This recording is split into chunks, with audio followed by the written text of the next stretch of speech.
Welcome, everyone. I am Emma Goldblatt, and I'm the program manager here at Shamayim, Jewish Animal Advocacy. If this is your first time tuning in, this podcast is all about uplifting the voices of those in the Jewish community who care deeply about animals and our planet. Through our episodes, we dive into a range of topics at the intersection of Judaism and animal advocacy. On our podcast, you can find conversations with influential voices in animal welfare, Jewish leadership, and even doctors, nutritionists, and chefs. We explore how we can align our actions with our values. Today, I'm excited to bring you a conversation with two remarkable individuals behind a nonprofit no-kill animal shelter in Israel. Together, they're making a real impact, and we'll hear about their journey and the challenges they face, and then what animal welfare work looks like in Israel. So welcome, Thea and Yael. Welcome. Thank you. Thank you, Emma, for having Yes, us. it's great to have you here. So I will let you know a little bit more about them both, and then we'll dive into some questions that I have for them. So Yael Arkin, she is the CEO of Let the Animals Live. In 1991, she joined Let the Animals Live, and in 2010, she was appointed CEO. As a passionate advocate for a plant-based lifestyle in Israel, she's been vegetarian since age 12 and a vegan for the last 13 years. In addition to overseeing the organization's legal department, clinics, shelter, foster, and rehabilitative programs, Yal personally handles the Neuter Return Project for dogs and the NKIL project aimed at stopping the killing of dogs in Israel. She's also adopted 6 dogs and dozens of cats from the association and will not stop fighting for the voiceless and abandoned animals in Israel and ones escaping the war zones in Gaza. We also have Thea Pereira, who is an award-winning filmmaker and animal activist. She's written several feature films and TV projects that are in various stages of development. Her current feature-length documentary film, Paul and Trisha, The Art of Fluidity, is out on Apple and Amazon. And her LGBTQ narrative feature named Mermaid is slated to come out next year. So that's just a brief overview if you're not familiar. But first, I just wanted to start out with asking about Let the Animals Live. What is your mission and how are you founded? So we could start with Yael. So the mission is to let the animals live, like the name, it's the same. And we want all animals, not just cats and dogs, really, farm animals, wild animals, and of course, domestic animals. They all deserve to live. And this is our mission. And really, the association was founded in 1986. I joined only in 1991. But what happened is that in 1986, we had a TV show that we saw movies from a shelter here in Israel that were killing dogs and taking them out in black plastic bags. And so many people were angry about this, and they just went out to the street. And that's how we gather many people that were against killing those dogs and killing dogs everywhere. And that's how it started. And since then, that's what we do. We save lives, not just for dogs and for all animals, with the shelters and all the things I will tell you later. Great. Yes. Let the animals live. So simple, but so important. Yeah. How many animals are currently in your care and how many do you rescue annually? So we have now about 170 cats and about 250 dogs, all looking for homes in a few places that we have, because it's not in one shelter, because we have many projects.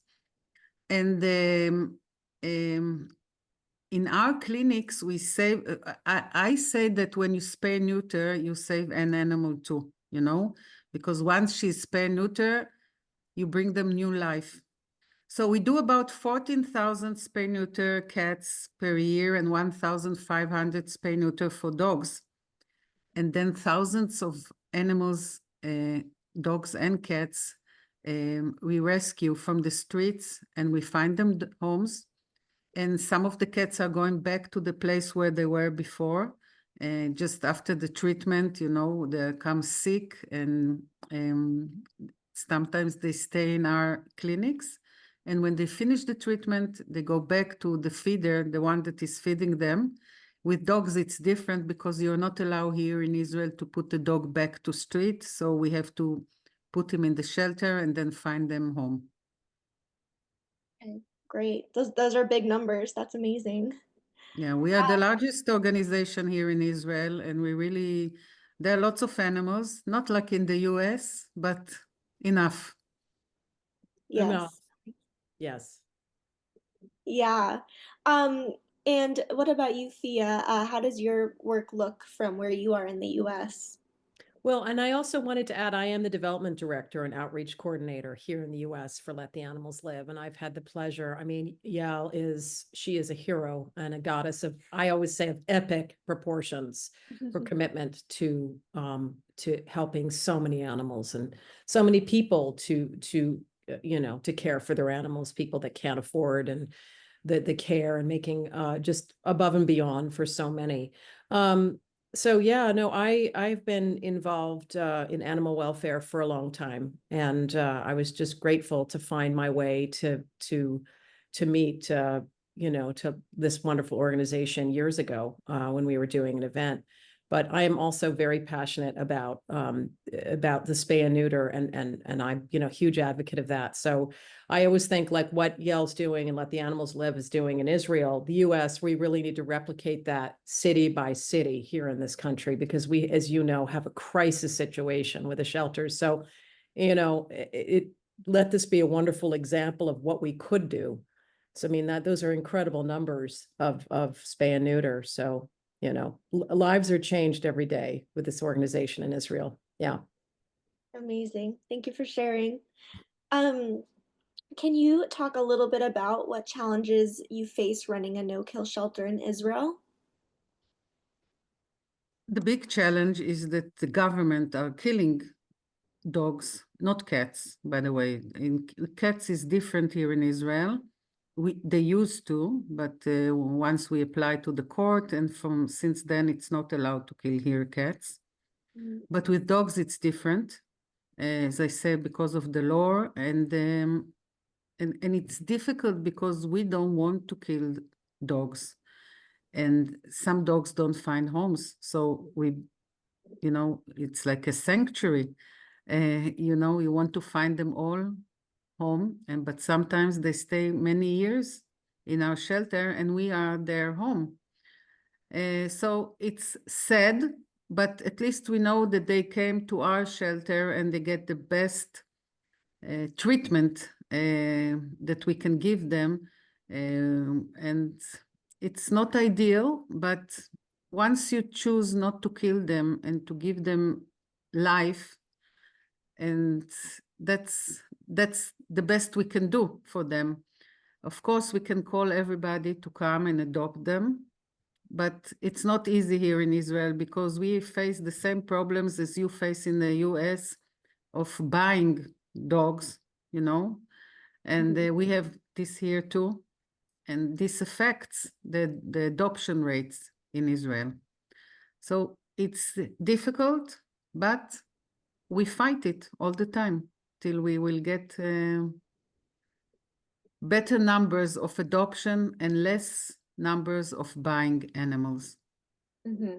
Definitely. I was just thinking to ask about, you know, in the US we so often, or at least at Shamayim, we encourage to adopt and not shop. And I was wondering if like breeding and breeders were as big of a thing in Israel, but it sounds like they are.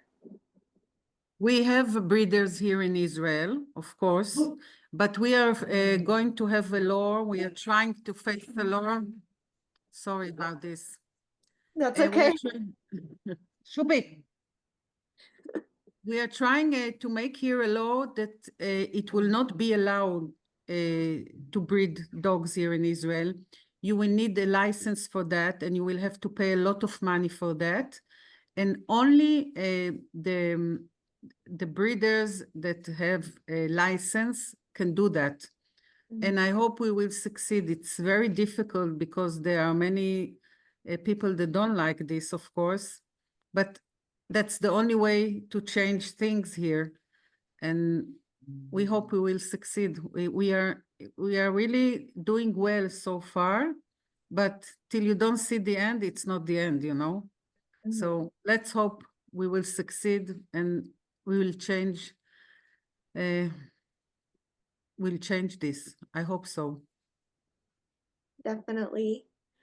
Well, I also wanted to know a little bit more of a personal background for each of you. We can start with Thea. What inspired you to get involved with Let the Animals Live?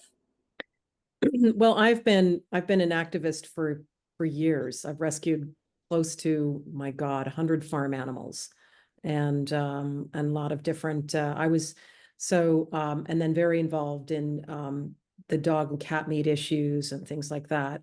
So this was about, I think, 7 years ago, and so I met Etty Altman, the original, the founder, and Roy. I met some different people from Let the Animals Live that were looking to do a function in Los Angeles with some different producers, Israeli producers, and different actors and things like that. And so I had the pleasure of meeting Yael. I mean, we didn't actually ever meet, but we talked through Roy and different people working for the organization very closely, and opened up the 501c3 here, the chapter here in the US. And so it just was, the advocacy, it just was fit, perfectly with all the stuff I do for animal welfare, for the advocacy for dog and cat, spay and neuter, and adoptions, and the plant-based education that Let the Animals Live does, which is phenomenal, and changing lives one animal at a time.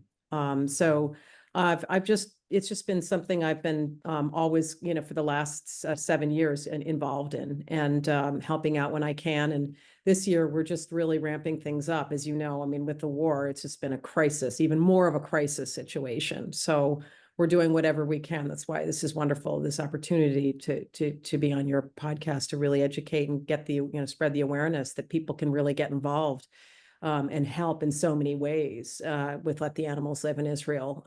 With donations, we need donations, all those things. But yeah, no, I'm a fierce advocate of I will do anything for an animal. Sometimes that's been my downfall. So, but you know what? The animals don't have voices, and so we have to stand up for them and advocate as much as we can. So it's just been my pleasure to work with this wonderful organization. Thank you for sharing. Yeah. What about you, Yael? What inspired you to get involved? So you mean to get involved in this organization or with animals? Either or. Okay.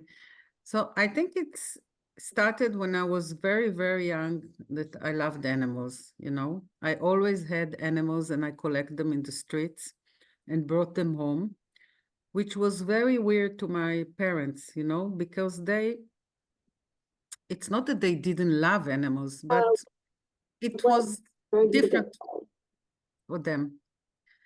And then at the age of 12, I saw in the market of a town here called Akko, how they kill a chicken. And then I came back home and I told my mother, from this moment on, I'm not going to eat animals anymore. And it was a big trauma. And I swear to myself that not eating them will not be the end of it. And I have to do more things about this. And then I really volunteered in many places for animals. And then in 1991, I joined Let the Animals Live because I found a dog on the street. It was a war here with Iraq, and a bomb fell not far from where I work. And then we found a dog running there, and I took her home, but I had already 6 dogs. And I said, oh my God, I can't have 7, you know, that's the maximum is 6. And I was looking for a place where to put her. And then somebody told me, listen, you contact Etty Altman, which is the founder of Let the Animals Live. And I contacted her, and I took the dog to adoption days. Finally, of course, she stayed in my home for 16 years. Of course, I didn't find her home, and I was her home. Yeah. So I had 7 dogs, but that's okay.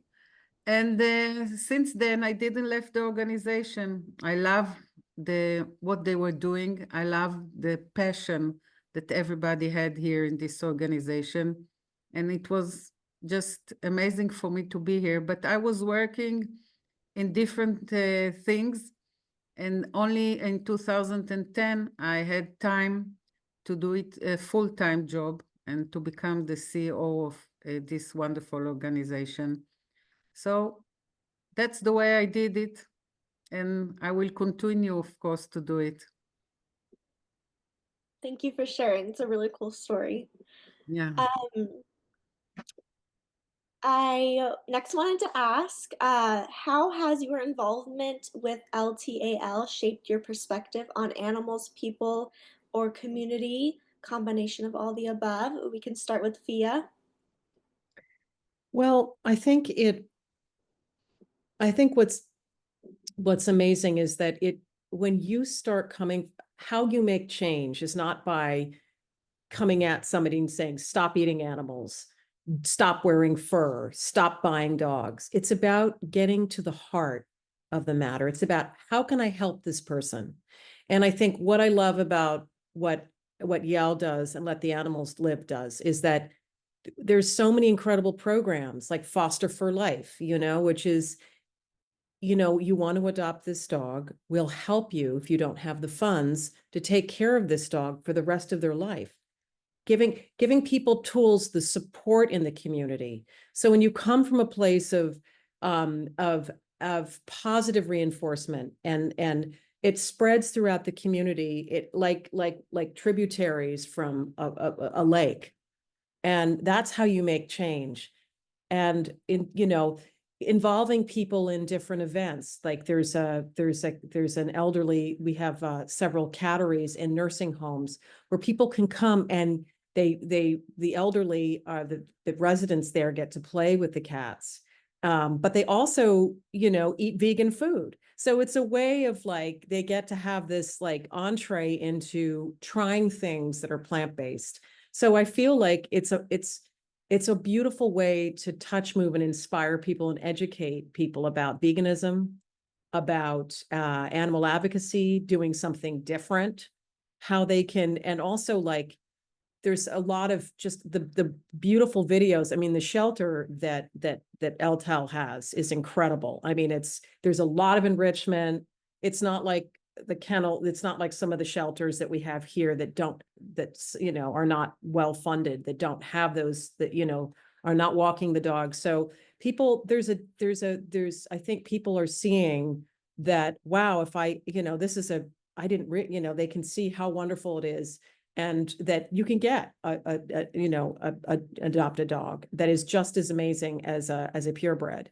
And so I think it's just the outreach in the community through positive ways. And I think that's to me, that's what I strive to do as an activist, because when you go at people and tell them what they can't do, they just, what do they get upset and defensive.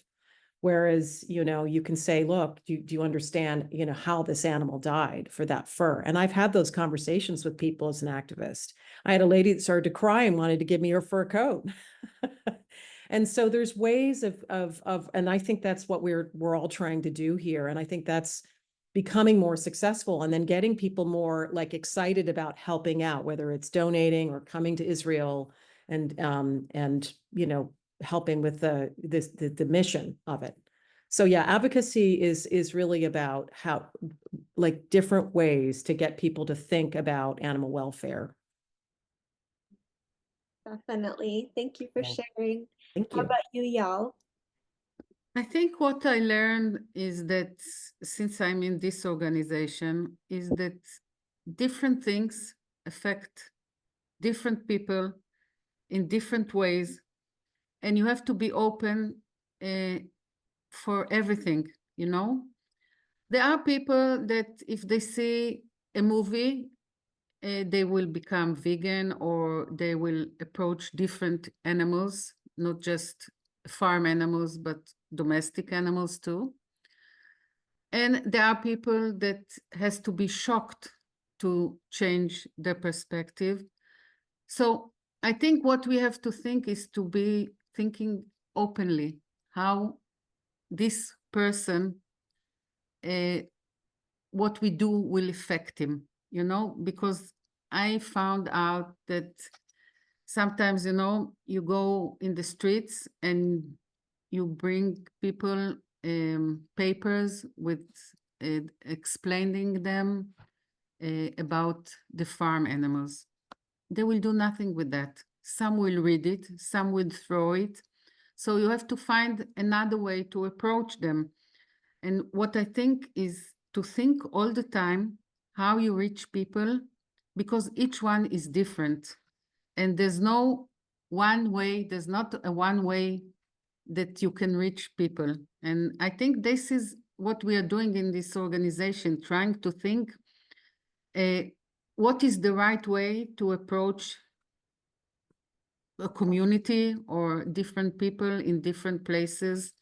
And this is the big challenge, you know.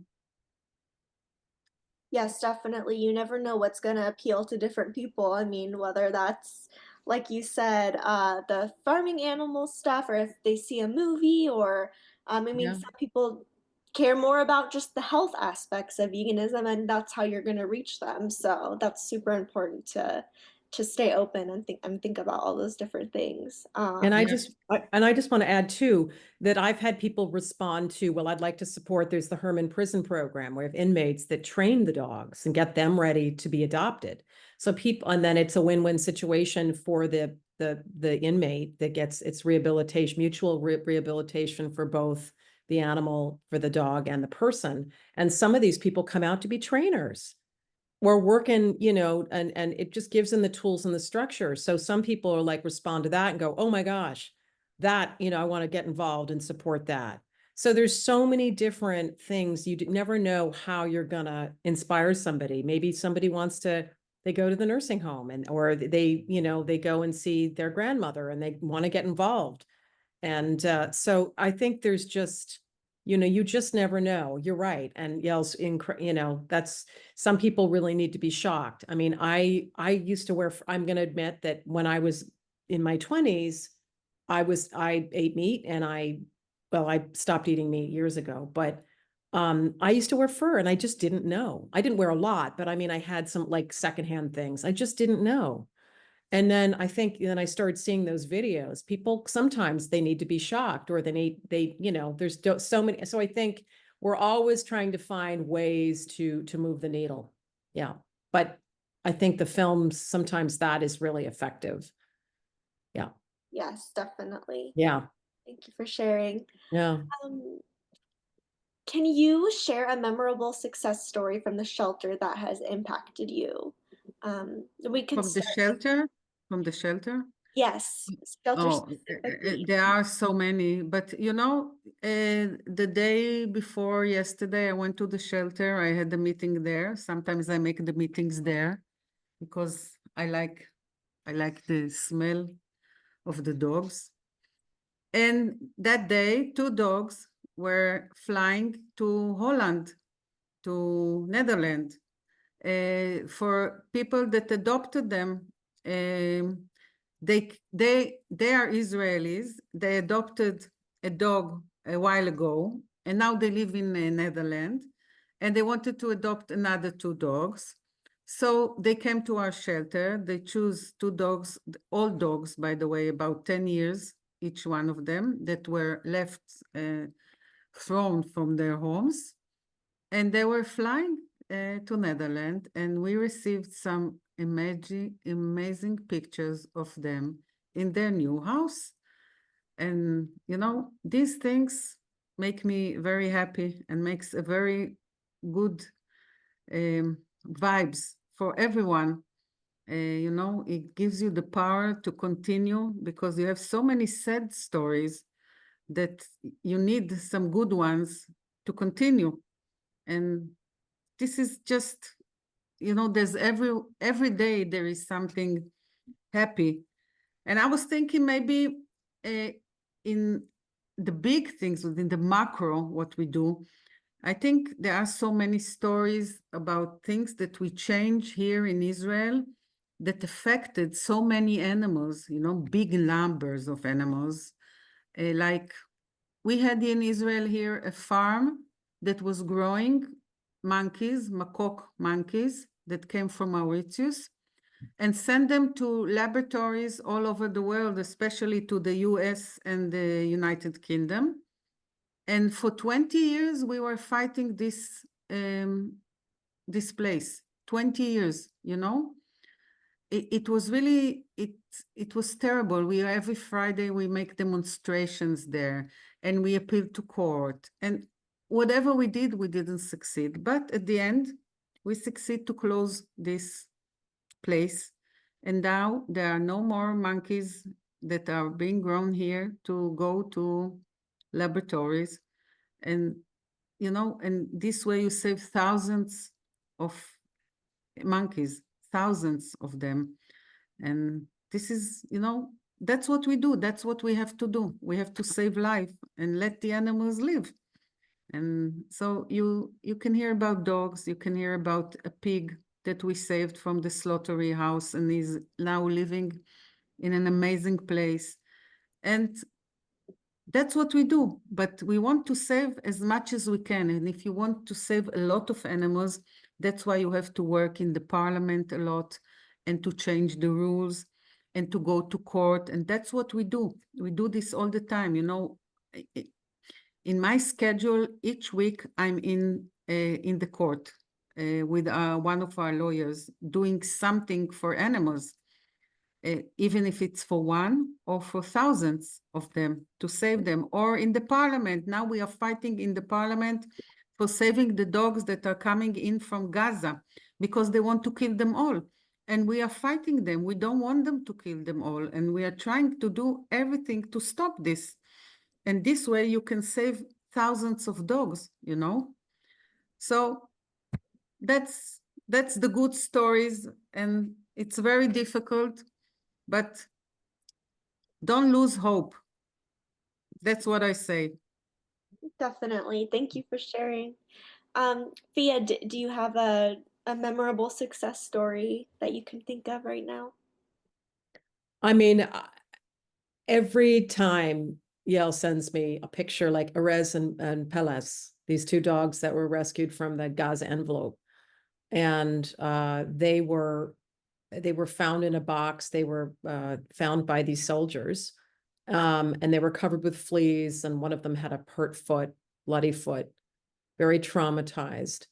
I mean, it's just these two dogs were, and then, beautifully adopted, rehabilitated and adopted into wonderful homes. And to see that, it just puts a smile on my face.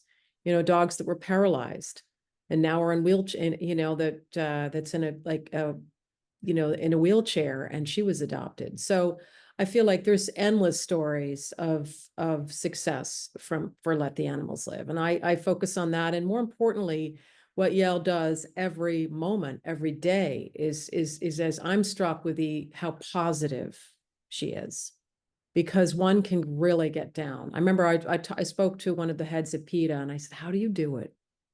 How do you do it? Because you see so much torture and slaughter and animals and he said, Via, he looked at me and he said, look at this beautiful day. Look at the sun, look at the clouds, look at the trees. And I think that's what Yael does, is that, she focuses on what's beautiful, what the possibilities of what we can do. And that inspires people. Because I too see a lot of, my Instagram feed is just pretty bad, the stuff I see. So I have to sometimes take a little, a chapter out of her playbook and remind myself to stay positive. That's very inspiring. Yes, definitely have to stay positive. I find that I have to curate my Instagram feed very specifically, otherwise, definitely can just throw off my whole day. And then we can't do the important work if we're in this like negative space too.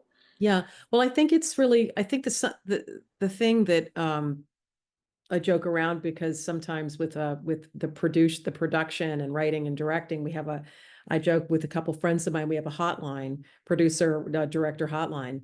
But I think it's important for those of us that are in animal welfare is to really to talk about the mental health issues that you really need to support each other, because it's not easy. It's like being on the front. It is literally being on the front lines. It's some of those investigative journalists see, that you're being bombarded every day, especially on social media, but also the things that we see, what Yael is seeing every single day with animals. So it's really about, I think it's really what you said, Emma, is self-care is really paramount, because there's nothing I can do about the camels in Egypt. I can educate people about not riding them, and I can do certain things, and I can support, or we can advocate as much as we can. But it's like, if you're seeing those images, it can shut you down. So I think it is important you've got to be able to take care of yourself, because if you don't, you can't be the best, the person that you need to be that takes care of the animals. So I think, Yael, you do a great job with that. I'm continuing to strive to do those things. So I need to curate better is what I'm getting. Definitely. We all have work to do. Yeah. So I wanted to move to talk a little bit about like Israel specifically, because many of our listeners do not live there. Um, and I wanted to know more about the unique challenges or even the unique advantages of operating in Israel. And I kind of wanted to also go back. You mentioned earlier something about how cats are better protected than dogs in terms of like the no-kill thing. And I would love to hear more about that. Yeah. So I would say what is good in Israel, because there are many bad things here. I'm talking only about animals now, no, nothing else, is that we have a good law that protects animal. Okay? It's a good one. But the problem, as always, is the enforcement of the law, you know? And this is the big problem, because um, you can protect a dog that if he's being chained 24 hours a day and has no place to lie down, has no food or water, this is against the law. But once you go to police or to the agriculture office and you say, this is the situation, please do something about this, they all are asleep usually. So you have to fight and to fight and to fight till they will take care of this case.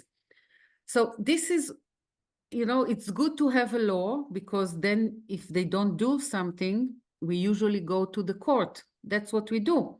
If they don't enforce the law, we go to court and tell the court, please tell them to do that. And that's how it goes. We have 4 lawyers that's what they do all the time.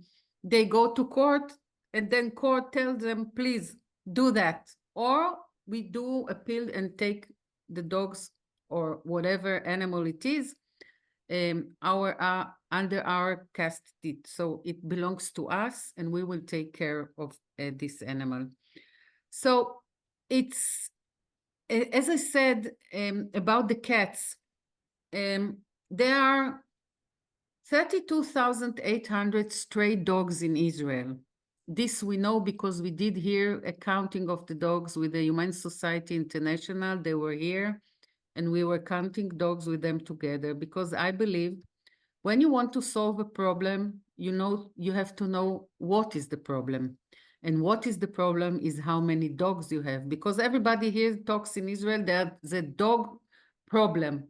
Great, let's solve it. But once you want to solve it, if you don't know, there's a big difference between 100,000 dogs and 32,000 dogs or 1,000 dogs, right? So we did this with the dogs because we want to do in Israel CNVR, what we call catch, neuter, vaccinate, and return. The government doesn't allow us to do this. They say that it's against the law. And once you take a dog from the street, he belongs to you. Because by law here in Israel, once you have a dog, you have to vaccinate him against rabies and then microchip him. And then he's yours. You can't put him back on the street. We think different things, and we are trying to change this now with the government, to work with the government to change this, and it's very difficult to do that.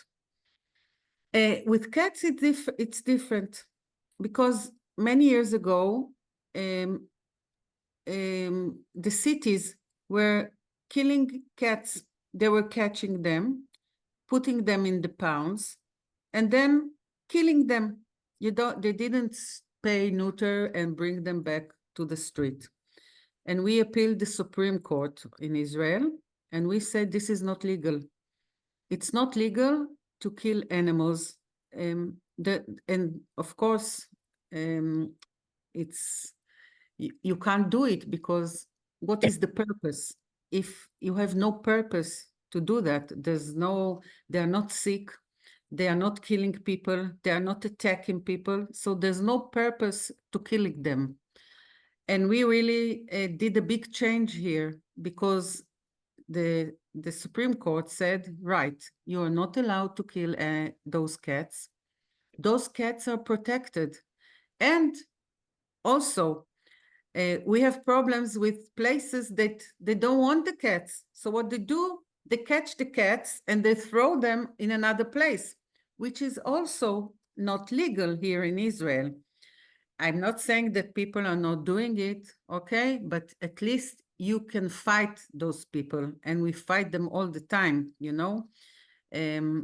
But there are many cats in Israel. We don't know how many. Now we are trying to do a pilot of counting them. We do a lot of spay neuter here in Israel. There's not enough money to do that, but we really do a lot, as I said, about 14,000 cats and dogs.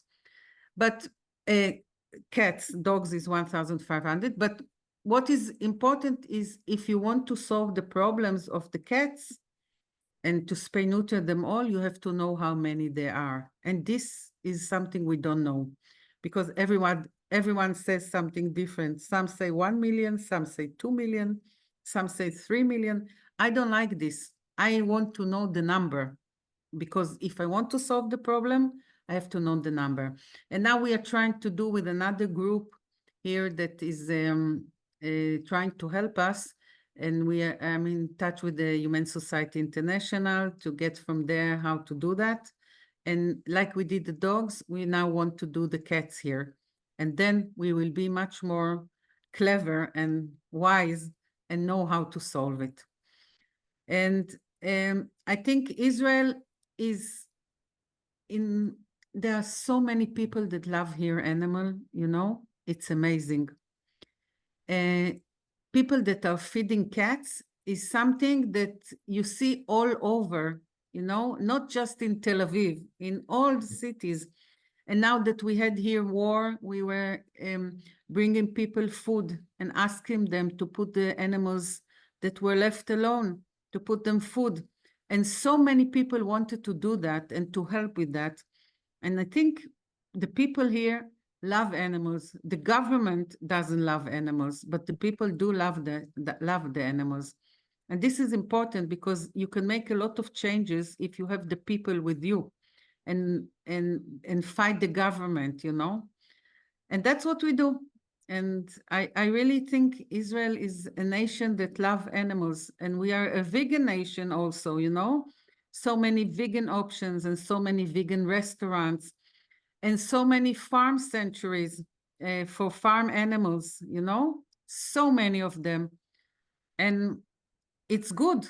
It can warm your heart, you know, if you see Israel. And I think because we are a small country and because we are only 9 million people, you can make bigger changes here than in places that are so many people, and it's much more difficult.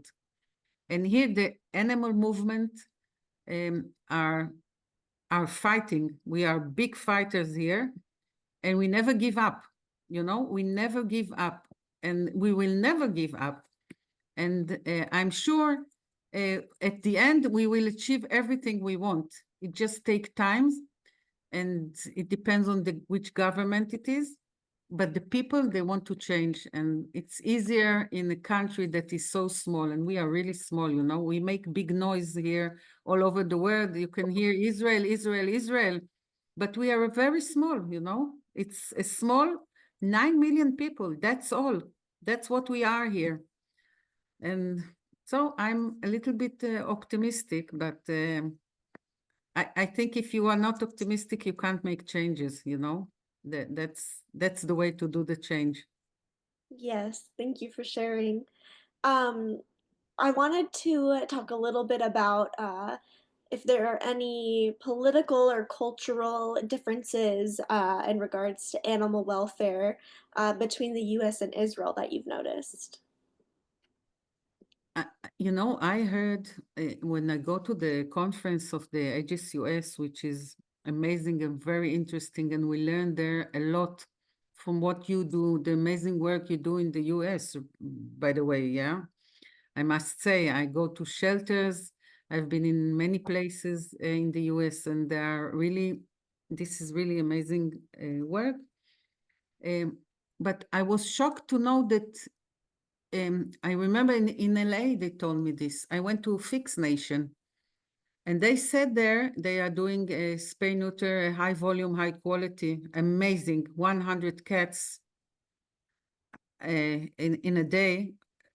We in the clinic in Ramat Gan, our clinic, we do 60 per day, but 100 is much more. And they told me that, a cat can come today to do spay neuter. It will come back tomorrow to where he lives. And then if the neighbor doesn't like the cats, he can catch this cat that is already spay neuter and put him in the pound, and there they will kill him. And I was shocked. I said, oh my God, they said they kill so many cats. And I'm used to in Israel. No, how can you do that? It's not normal. Why to kill them? Why not to spay neuter? In Israel, they say if somebody's calling to say something, they don't want the cats, they say no, only spay neuter, nothing else. And I was shocked that this what you do in the US, and I hope it will change. But I think we have many problems that they are the same, like the stray dogs, the puppy mills, which we have here too, selling animals in the pet shops, animals, show animals, everything is pretty the same, the same problems, growing animals for laboratories, for experiments, all the bad things that people do. But just because you are bigger, you have bigger numbers, but we have here bad things too. Yes. Thea, does anything come to mind for you? Well, I mean, I would say just to echo what Yael said, that it's true. I mean, in Florida, like I was working with an organization down there. I mean, the dumping of those dogs near the Everglades and, down there is just, it's we just have, it's a problem. We have so many, we have a lot of numbers. This is a huge country, and we have so many animals that are just not being fixed and looked after.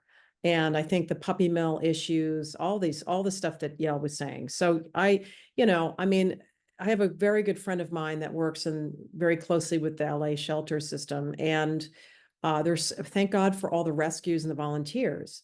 But I think what needs to change is that there has to be more laws against breeding. And we have, the problem is you've got the kennel club, and there's a lot of money involved. And with these purebred dogs, and then the narratives of they're hypoallergenic and all this stuff. Whereas I have allergies. I have 2 dogs. One of them is hypoallergenic, and he was rescued from a slaughterhouse. I mean, give me a break. So I think that it's just, we've got to be able to get to a point where we're putting the highest good for the animals and uh, uh, over money, and that's going to be really hard. So how do you do that? But I think in terms of, like, I know with I believe in Beverly Hills, they're not allowed to sell the Judy Mancuso was very successful in passing a bill that it's that animals, it's all like only you can only adopt. So I just think we have a long way to go. We do. The thing is that if people are not making a lot of money, and if to spay and neuter a dog is $500, they're not going to get their dog fixed. So how can we, I think, um, is investing in programs instead of killing so many animals. How can we invest in preventing the issue? Like, let's stop the cancer before it grows, right? So if we had spay and neuter vans or clinics on every block in areas where people really do need the support and give out vouchers, we'd have less animals that we're euthanizing. So yeah, we have very similar issues here, but it's when I see even just like some of the dogs that are used for the blind, or some of the dogs that are being used for therapy animals, and I think we're getting a lot better at seeing, and I know that that Let the Animals Live is doing that. Is that just because a dog is from the street, or did not have a home, or was in the shelter, doesn't mean there wouldn't be an amazing therapy animal. So instead of just like, oh, they have to be a golden retriever or they have to be a Labrador. So I think we just have a long way to go here. And I think it's about money. So, but thank God we've got a lot of people that are fighting the good fight. So, Definitely. yeah. Thank you for sharing. So we've talked a bit about, the animal shelters and animal rights in Israel versus the US, but I kind of wanted to move towards talking about plant-based and vegan advocacy, and what you're doing at LTAL. So can you talk a little bit about what you're doing in terms of plant-based advocacy or for the farm animals? Yeah, so I will say that our legal department is dealing all the time with the farm animals. Um, I would say, um,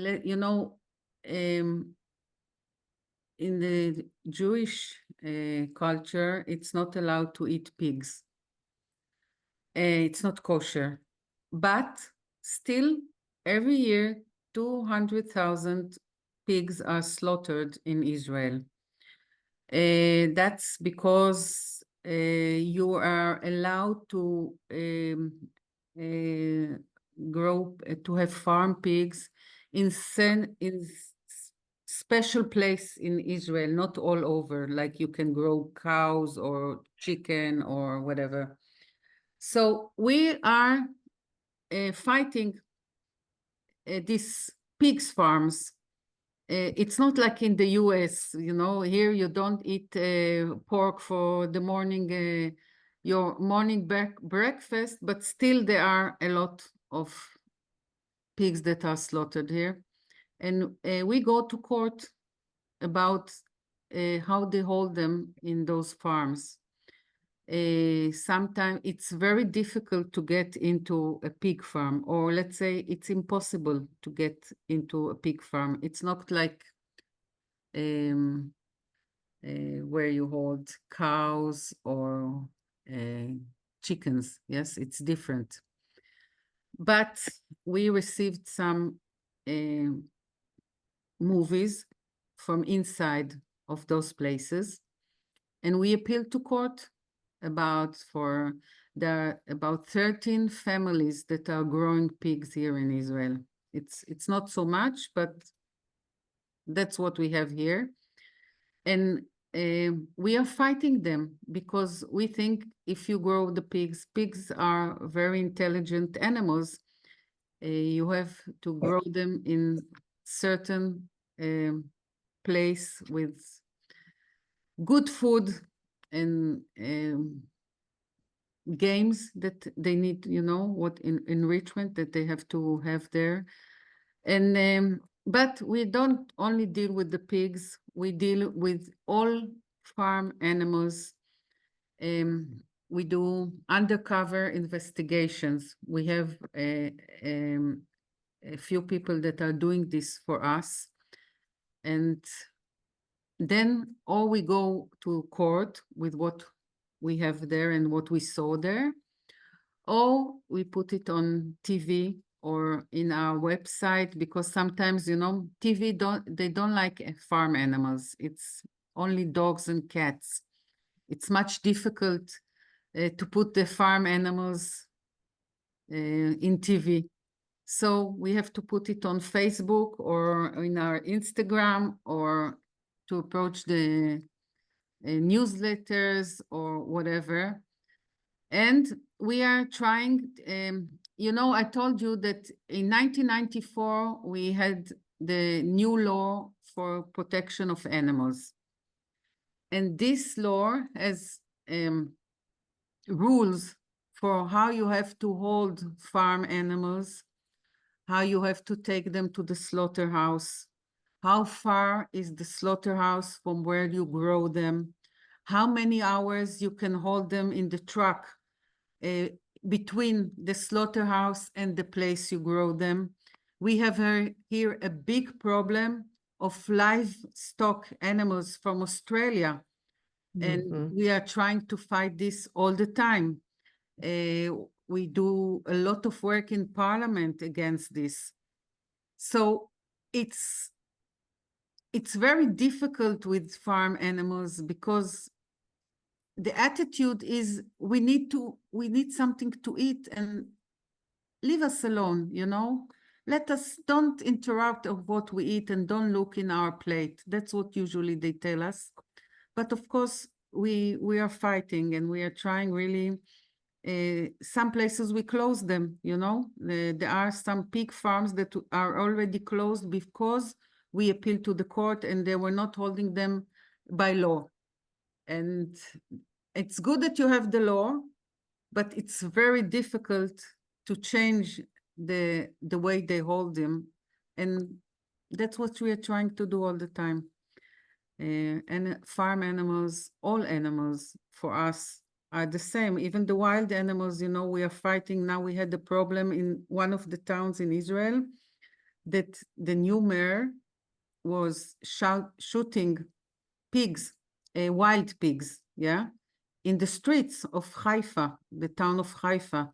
And we appealed 2 times to court to stop this, and we didn't succeed. But we are not giving up, you know. We will continue till we'll stop the slaughter of those wild pigs on the streets of Haifa, which is, you know, it's terrible what they do to them. It's unbelievable. And we are fighting it, and we don't give up. We will never give up till we'll stop it, because it's not normal to do such things to animals. It's not normal. And you know, sometimes I don't believe that people can do such things to animals. I don't know what's going on in their mind, that I know.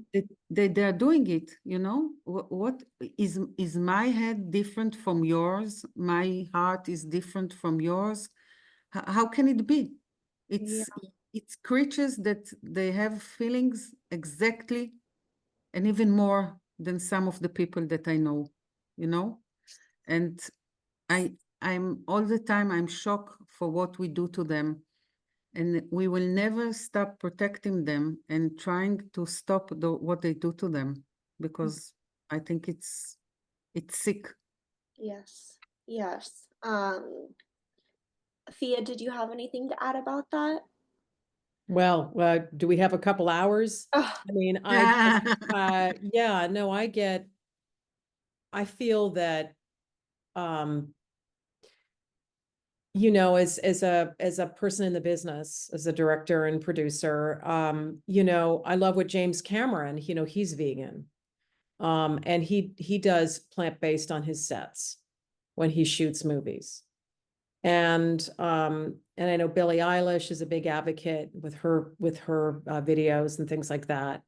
But I just feel generally there's in this country still there's just, I think there is a lot of positive change. And of course, living in Los Angeles, we have the best plant-based vegan restaurants ever. I mean, there's so many choices that really there isn't any excuse between the restaurants and the food. And I mean, just going to the grocery store. I think it's just changing people's mindset. You don't need to eat meat every day. Watch Game Changers. The strongest man in the world is plant-based. I mean, I just feel sometimes it's laziness. People just think, oh, I have to, it's bacon. I have a friend of mine and he said, oh, but it's bacon. And I tell him, no, it's an animal that is probably smarter than a 10-year-old, that has feelings, and this is how they ended up on your plate. I'm a Debbie Downer, but it's like, I don't shove it down people's throats, but it was hard. I shot a movie for over a month and I could not dictate. I did not dictate. And we did serve meat. But as I move forward in the business, I am going to be doing more vegan shoots, and it's vegan. You bring your own water bottle and it's plant-based. And sometimes I don't even have to. I did a shoot where I didn't tell anybody, and they were obsessed with the food. I was like, can I save some of this food for me? And everyone took all the wraps and everything. So once people taste these vegan options and they realize, oh my gosh, this is really good. I can do this. I think it's just a matter of, just surprising them in a positive way. But it's really incredible how, people there's a real disconnect. They just don't want to know how their Uggs, the slippers on your feet were sourced. But when they find out about it, like I had Uggs, and then I was like, oh my God, I gave them away. I gave it to a homeless person. But it's like, the more the more action you can take. And it is really hard because on my Facebook, I do populate it with a lot of these, messages. But what you can do is like not buying things with palm oil. That helps stop the deforestation of the Amazon and different areas, in Indonesia. I always tell people about my dogs that came from rescued from China, from the dog and cat meat trade. But there's also like when, talking to people about what we're doing in Israel. And I think the fact that Israel has the highest, I think the UK also amount of vegans and is really incredible. And like, let that be a positive example of what we could achieve. So I think it's just a matter of getting people to that point. And, even how they view, crustaceans. And, people boiling, I just said, don't boil, a crab, or don't boil a lobster, if you wouldn't want to see your dog being boiled alive, don't do it to another, to that, to that lobster or crab that you're going to put on your plate. So I think it's really about constant education. And then sometimes I will walk up to somebody if they're wearing fur. Sometimes I pick and choose those battles because, but it's, yeah, we have a long way to go, and thank God we have a lot of people making change. And I think that platforms like what you're doing here, Emma, with sharing what Let the Animals Live is doing, and it opens up people's eyes, and social medias and TikTok, a lot of the advocacy. That's how people can really spread the word about plant-based alternative lifestyles. And we're seeing so much in terms of like, fighting diseases and lowering inflammation in your body, and all those things that really go along with being plant-based. Yes. So, yeah. Absolutely. Thank you for sharing. I like what you said about there's no excuse really now with the alternatives we have, even with the UGG boots. So I'm pretty sure UGG this year does make vegan boots. And so it's like, why Yeah. not just make them all vegan by default? Like people probably wouldn't even notice. Right. So totally. Yeah. Um, Well, we do need to start wrapping up here soon, even though we feel like we just scratched the surface of all the work that you do. But I wanted to know, what are your long-term or short-term goals for the shelter right now? Like, what's the top of your list? So for our shelter, only for our shelter, yes, not for the other projects you mentioned. The organization as a whole, if you'd like. Yeah. So for the all organization, for the shelter is, of course, I think, is to have as much as more good adoptions as we can, and to save as much as more animals as we can. And for the whole organization, we have for the next year a few things that we want to do. We have already 3 clinics that are our clinics, and then there we save the animals that we collect from the streets. So we have one in the south part of Israel, one in the center, one in the east part of Israel, and now we want to open another one in the north part of Israel. And this is one of the goals that we want to do in 2025. And we want to open a center that we'll have trainers, dog trainers, that will help all the people that are adopting dogs from us. Because, you know, people adopt dogs and then they bring them back because it's difficult for them and they have problems with the dogs. So we, of course, help them. We have trainers. We have in our shelter 3 trainers that are helping them. But we think if we'll have a center that all of them can come there and get lessons for free, you know, if you adopt a dog from Let the Animals Live, we can help you. And then I'm sure we will reduce the return fee that are going now. The dogs that are coming back to the shelter will go down the numbers. And we have, of course, more things that we want to do. We want to do more spay neuter. We want to open another project in an elderly home. We have now one, and it's really amazing, amazing, amazing, amazing. And we want to open another one. We see how good so many people are coming to adopt, and the elderly people are so happy that they can volunteer and be with the cats, which is really amazing. So this is a project that we want to do it in many more places. And we hope to open another one in 2025. And I have so many plans for 2025, 2026, that we can talk hours about this. But this is the main, of course, we have lots of bills that we have to do this in Parliament for 2025, 2026.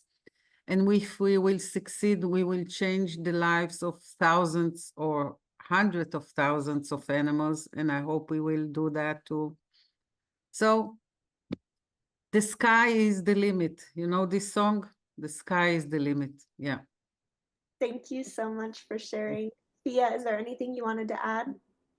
I just want to say, you know, however we can, you know, I can support, we can all support what Let the Animals Live is continuing to do, because it's so valuable. It really is. I mean, there's these animals really depend on us. They do. Yeah. I mean, there are 23,000 free roaming dogs that need our help, and all those cats. And so I think it's, you know, I think a lot of times people forget when war breaks out. Yes, of course, we care so much about human lives and the children and the people that are affected. What about the animals? People just don't think about the animals. And I think that that's what we just have to like is really put those animals and the environment and this planet first. So I would say just, you know, my goal is to help them, help this wonderful organization continue to thrive. But it takes it's expensive to do all the programs that we're doing. So even just people giving no action is too small to help the animals in Israel and help these programs. And people are making a difference just we have monthly donors. I encourage people to do that. I've a couple of monthly donors that just signed up the other day, and it's like, oh, it's just $100 a month, but it might be just 100 for you, but it makes a difference. So however people can donate, and they can go on our website. It's easy to find us. And if people have any questions, if there's anybody that, anybody has a family foundation, we have quite a few of those that are reaching out. Or even people that want to come to Israel, we have different programs to volunteer and to advocate. And of course, people that want to adopt. So my ongoing passion and mission is just to continue helping this wonderful organization. Yes, thank you. Well, it sounds like there's lots of ways for people to get involved. Even if they're not in Israel, they can donate, or if you don't have the means to donate, maybe just like sharing your stuff online. What else can they do? Right. I mean, I think it is also really important to, people can follow us on Facebook and Instagram, and definitely share and post, because sharing and posting that helps us raise more funds, because we've got different causes that we're constantly raising money for. And then people can be a wonderful sponsor to an individual animal, or they can be a sponsor to a different program. We have people that are even like my dog. We have people that have in one of our new clinics that was built a couple years ago. We had different honorary sponsors that sponsored different rooms. So there's so many different ways to get involved and be part of this mission. Thank you, and I will make sure, obviously, to link your website wherever this video is posted, so people can learn more. And I just wanted to thank you again both so much for your time, for coming on the podcast and teaching everyone about your organization and all of that. So thank you so much. And Thank you, Emma, for the opportunity to come and speak here and tell about our organization. Thank you. Yes. Thank you, Emma, for your time. I really appreciate it. Really. It's been my pleasure. Thank you so much, everyone watching. I hope you have a great rest of your day. And we'll be back with another episode soon.